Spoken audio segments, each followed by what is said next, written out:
Okay, welcome back. All right, so just another quick little update here. As you can see, these are the onions that I packed in there nice and tight. And we did bury them deeper. I'm hoping that this will ensure stronger root systems. The other bin I had, some of them seemed to not be doing quite too well in the sun, so I had to move them back in the shade, but these ones seem to be coming in nice and strong and healthy. Yeah, the tips are still kind of iffy because where they were cut, they kind of have that issue there. But now here's the real thing. Look at this. Look at these leaves. This is the potato plant. Now we have plenty of room in this bucket to go up, and that's what we're doing today. We're going to cover these leaves with dirt, which I have prepared over here. Now then, as we can see here, this dirt underneath it, it's nice and moist. And don't worry about those old tomato branches in there. Those things are going to break down to make better mulch, but it's nice and moist soil. There's a little bit of jute twine still floating in there. That'll decompose too. But as you can see, we've got some nice, good, moist soil. What's this? Okay, maybe not that. All right, so what we're going to do is we're going to bring this dirt over here, and we're going to cover up our potatoes. Now, the next bucket I start, which is going to be in about a week and a half, because this is about 3 weeks in, and at the 4-week mark, we're actually going to start at the 5-week mark, we're going to start our second bucket. Now, I've heard that you can actually plant these deep and then just cover them all with dirt and you'll get the same result. So we're actually going to try that on the next one. But for now, we are still using our M48 Ops shovel, which I'm really liking the shovel. So basically, all we're going to do is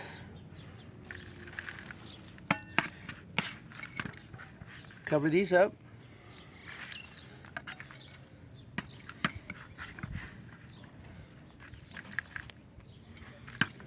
But yeah, I've heard that this is not a necessary step. You can just plant them deep and they'll still have the same effect. But we're going to try our next bucket like that. But for now,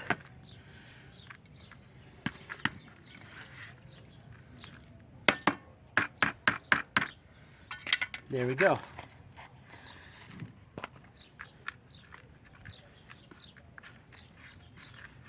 Just loosely in there. Not packing it down or anything. As we water it, I'm sure it's going to settle a little bit. But we're going to come back. There's a little bit of a leaf sticking up there.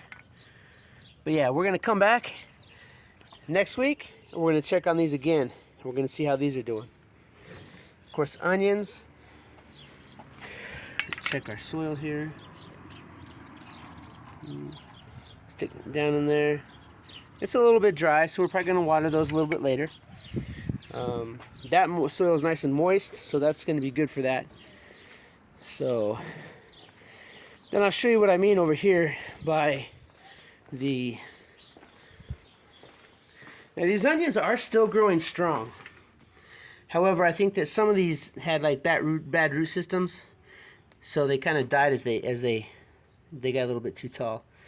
This one is a little bit wetter because it's in the shade. But I mean, as you can see, we still have some nice, this one, you see? So I'm hoping that with planting them deeper in, we still have some nice, good onions growing in here. But I'm hoping that planting them deeper in the ground, we're actually going to have a better root system. And so this one here, while they're still growing, they're not as happy as I thought they would be. So we'll see if the other way works better, and then we'll learn together right here on this channel. So, but that's our update this week for, got our aloe going there.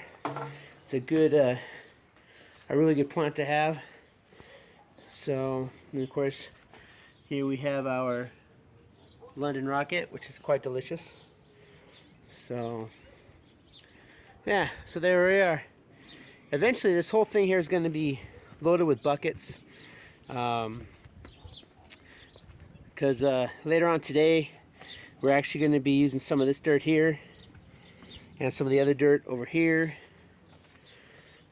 right here, and right here. We're gonna be reusing it. We're gonna mix some fertilizer in there, and we're gonna do a couple buckets. We're gonna do a bucket of turnips and a bucket of carrots. And then again, like I said, the idea is, then the potatoes are what really gave me this idea. Now there's a term out there, forever garden, which pretty much just means that you have like plants that they all work together. They require very little maintenance. But for me, what I'm trying to have is a type of forever garden where every month I'm gonna have a bucket of potatoes to harvest. Every month I'll have a bucket of carrots, I'll have a bucket of turnips, and so on and so forth. And then I just plant a new bucket each month. And so if it takes 2 months for them to reach maturity, I'll have like 2 buckets of carrots going, I'll have 2 buckets of turnips going, so on and so forth.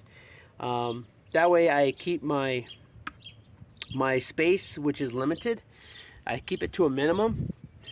So I keep the space to a minimum, but at the same point in time, I'm able to have crops that are just forever coming up. So yeah, so that's what we're doing right now. We had to get our potatoes covered back up so they can start. It's gonna switch here in a minute.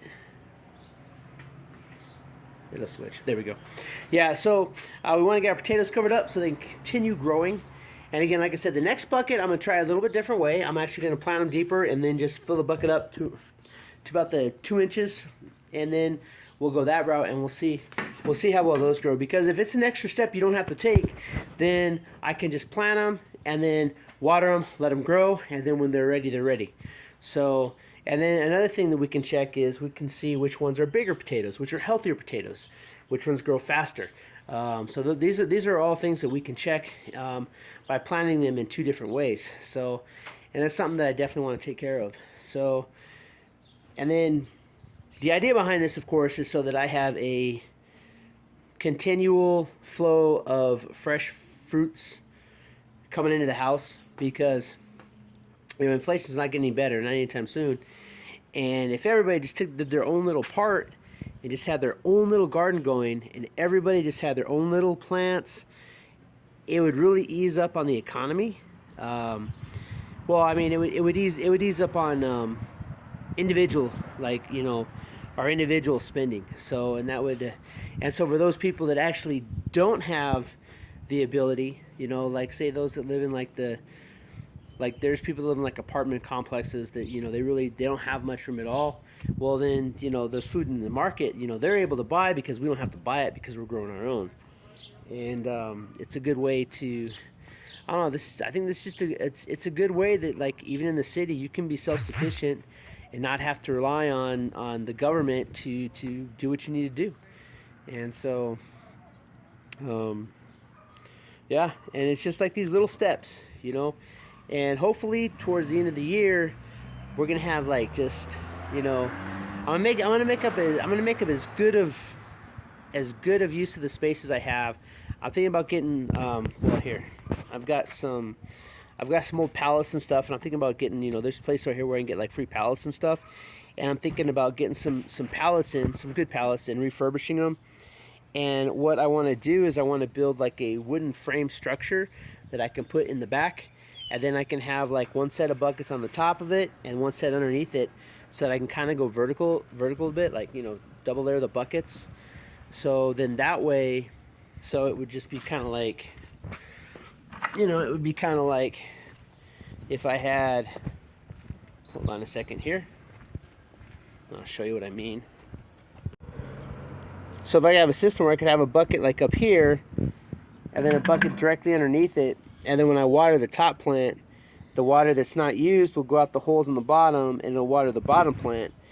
And then that way, I'll actually be able to, and then just build the frame so that, you've just got like, 2 rows of plants, and then the ones that need, more room to grow, like say your tomatoes or your peppers, they'll be on the top, whereas the stuff that doesn't need as much space to grow, like say your turnips, your carrots, your radishes, they'll be on the bottom row, and then you water the top, it goes down to the bottom, and that way you're also making better use of your water, because, like as is right now, when I water these, the water just comes out the bottom.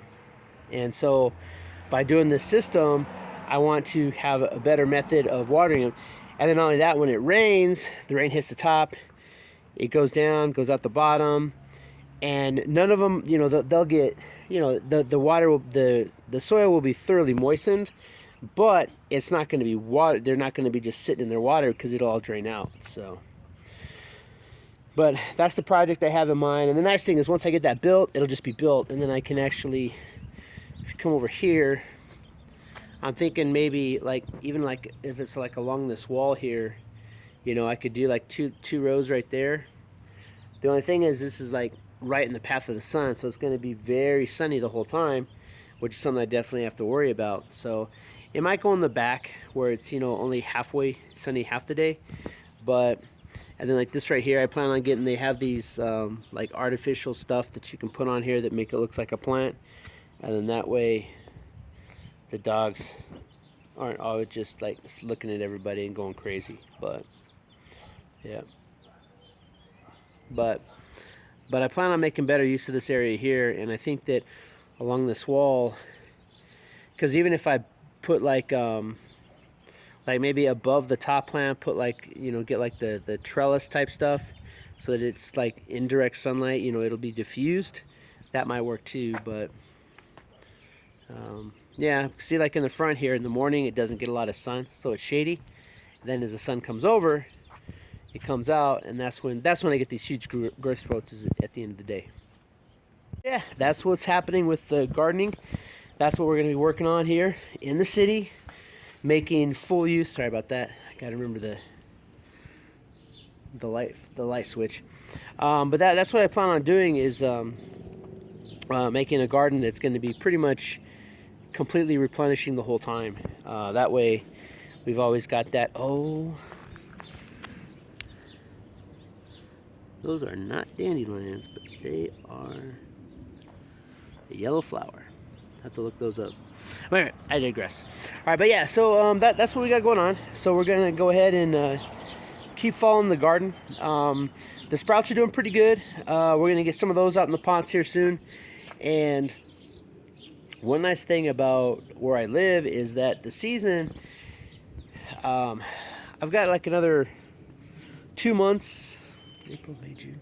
I got like about another 2 months of kind of okay weather, and then we got 2 months where it gets super hot, and that's gonna be the real challenge, is keeping these alive during those super hot months.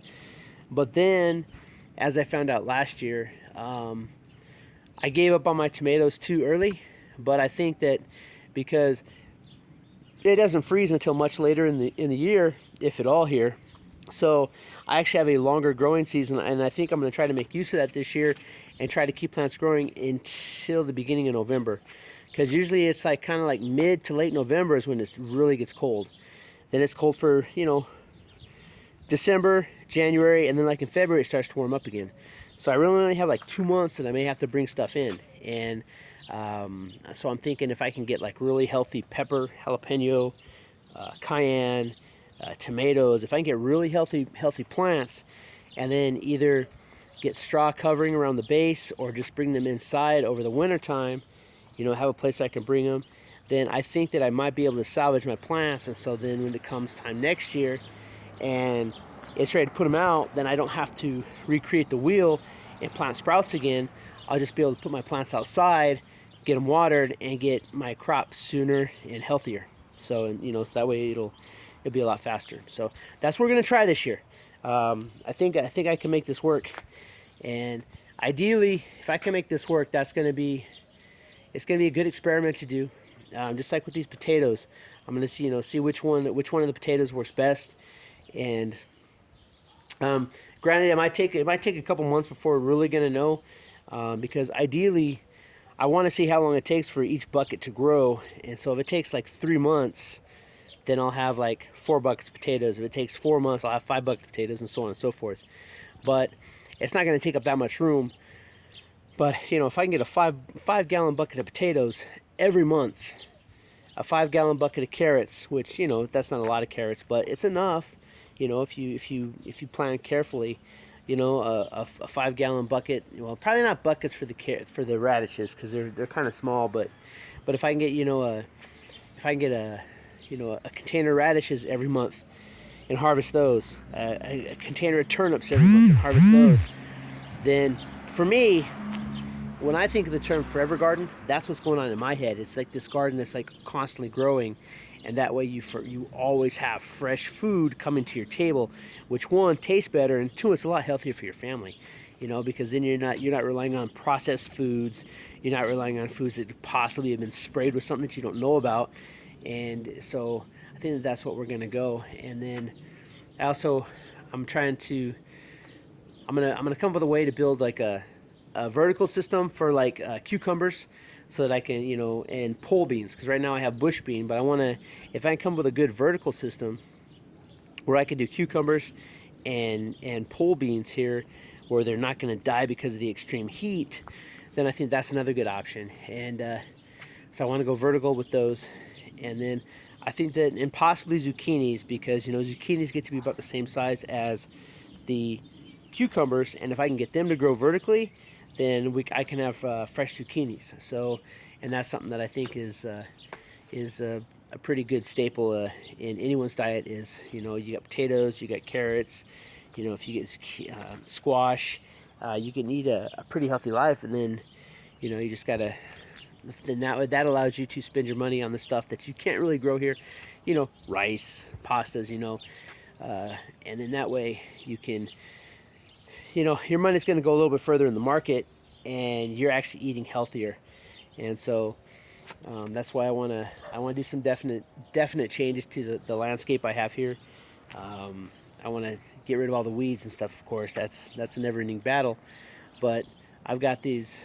If you watch my earlier videos last year, I've got these bushes on the side of the house that are essentially just weeds, and they just keep coming up by the roots. Like, no matter what I do, they keep growing back.